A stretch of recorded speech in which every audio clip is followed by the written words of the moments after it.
Want to know how to edit or use navigation for bikes? Well, no worries. In this video, I'm going to show you an easy step-by-step guide on how to do it. It's super simple, so let's get right into it. Now first off, simply open up your Waze application, and once you're there right here, select this hamburger icon. And once you've selected the hamburger icon, head towards the settings right here. Now once you're under settings, just simply head towards your vehicle details.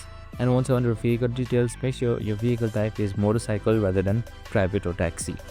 Once you've done it, your vehicle should be shown right here with its icon. So it should be shown motorcycle like this. And you can just simply sort off for the location that you want to go.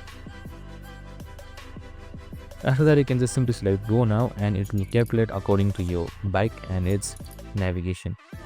I hope this video helped. If it did, make sure to like, subscribe and tune in with us for more of these videos. See you in the next one.